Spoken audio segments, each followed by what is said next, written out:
Over the last few days, there has been a lot of debate, discussion, celebration about Pran Pratishtha, this amazing and spectacular ceremony and inauguration of this new temple for Lord Ram in Ayodhya. I've also been doing quite a bit of reading on Ramayana and the way of life during the Vedic times. And I find it very interesting that those ancient philosophies of thousands of years back is still so relevant today. In particularly, the Purusartha and the Chaturashrama. Purusartha are basically the 4 objectives or goals that everybody should have in their lives.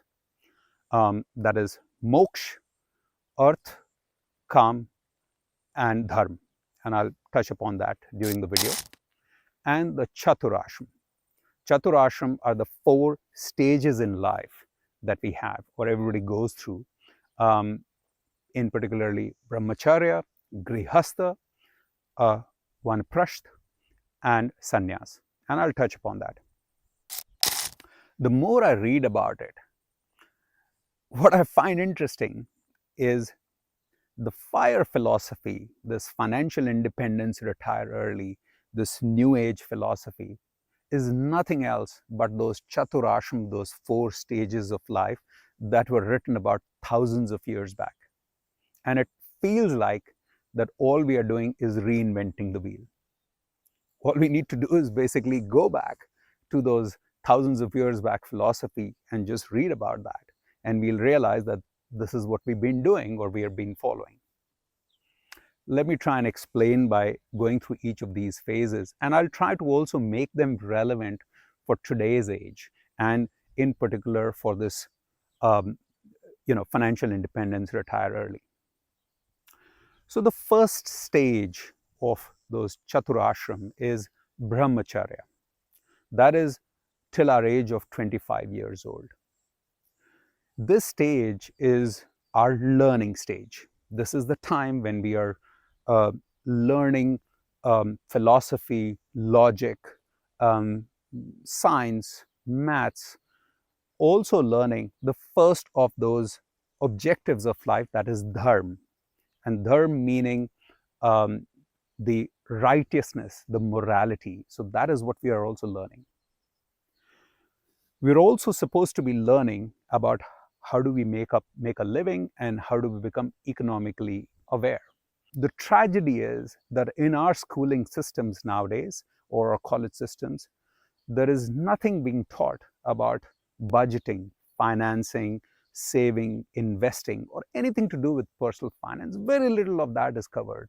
And personally, I think those subjects should be mandatory in our schooling, like those we learn languages or maths or science or other subjects. And that is, I think, something that I would highly encourage for anyone who's got children to make sure that they are doing, or anyone who is right now within the age or below the age of 25 and starting their journey to financial independence, to make sure that in addition to your regular learning, that you are also learning and becoming much more aware of your personal finances. So that's the stage 1, brahmacharya, as part of those 4 stages of life. The next stage is the most important stage, that is grihastha. That's the stage between the age of 25 till the age of 50. This is the stage where we start making a living. We start a family. We start taking care of our parents. We start earning money. And we also start the other 2 goals of life, that is earth and kam.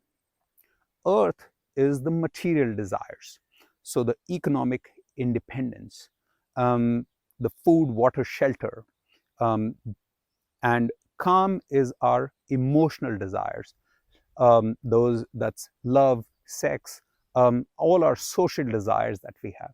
So these are the 2 goals in life that we start imbibing in our 25 to 50 years. And we start implementing what we learned as the first goal, that is dharma, during this age of 25 to 50.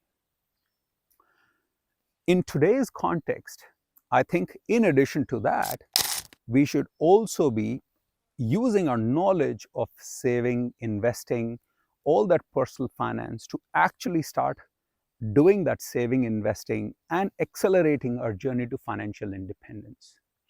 Because Earth, which is the second goal of the Purusartha, the goals of life that we are supposed to have, that is all about material desire. So that is something which we need to make sure that we have a good understanding of, and we start implementing that. Then comes the third stage, which is Vanaprastha. If you break down these two, this word, one means forest, prasth means to go. So if you put this word together, it is basically meaning you retire to forest. So in figurative meaning, or at least the philosophy behind this, is that you let go of material desires, you let go of the carnal, or the kama desires, and you transition towards the fourth goal of life, that is moksha. And during this stage, you do a couple of things. One is that you start giving back to the society.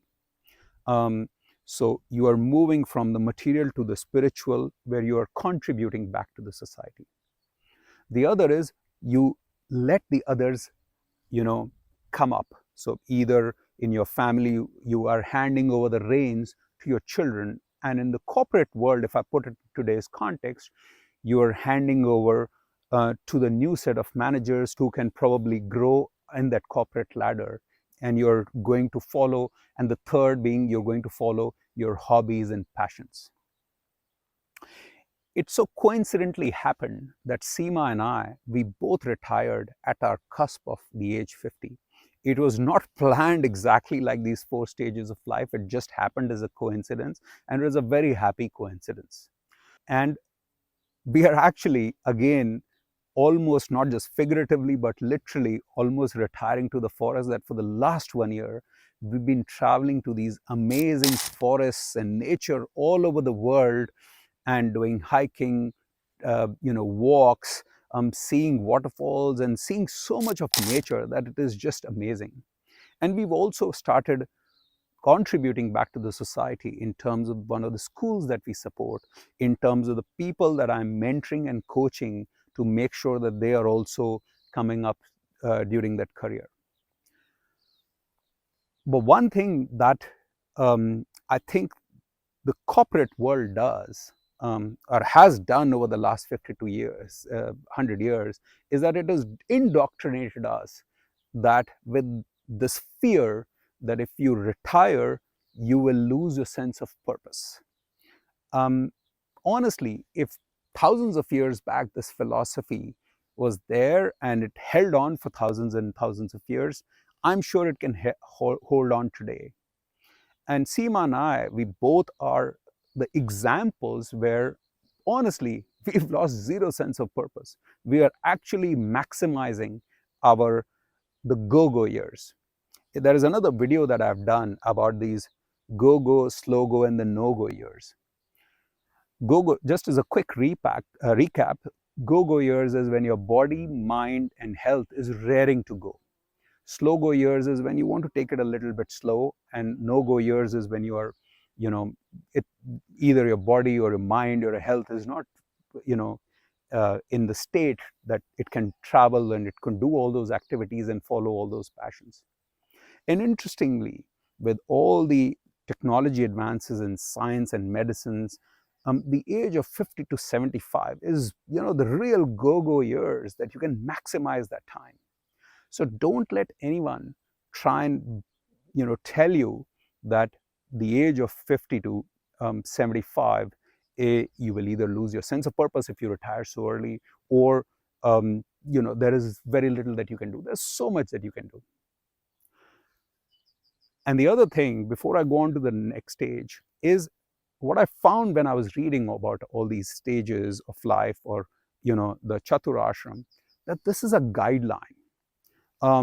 That means that these ages were not these hard ages that were put over there. It just, again, in our case, it was just a coincidence. But in your case, it could be that instead of 50, you could decide to retire at 40.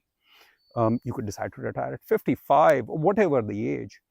Interestingly, thousands of years back, there were folks who even straight away from the brahmacharya stage went to the vanaprasth stage, or even went to the sannyas stage of life, that they did not even enter any grihastha for that matter.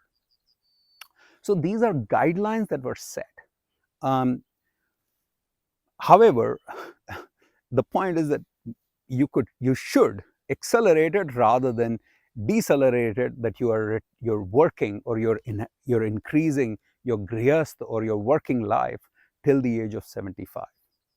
Again, there is no right or wrong, it's just that how do you maximize your time. The last stage is sannyas. That's the stage when post 75, when you are into full spirituality, you're into, in my terminology, slow go or the no-go years, where there is less activities that you'll probably want to do or can do. And these are the times when you're probably attaining the fourth objective of those purusharth, that is moksha, that is, really spirituality and self-actualization. So if you see these 4 stages, and if you compare it with this financial independence, retire early philosophy, you'll find a lot of common things that this FIRE philosophy has with these stages that were defined thousands of years back. Now it's up to you, as I said, that how do you make sure that you're maximizing your brahmacharya stage for learning about personal finance, how you're maximizing your griha stage to accelerate your journey to financial independence, in addition to the social well-being, the family well-being, and during your vanaprasth years, how do you maximize your hobbies, passions, and all the things that you've always desired to do, and giving back to the society before moving into the age of sannyas and the real spiritual enlightenment or moksha.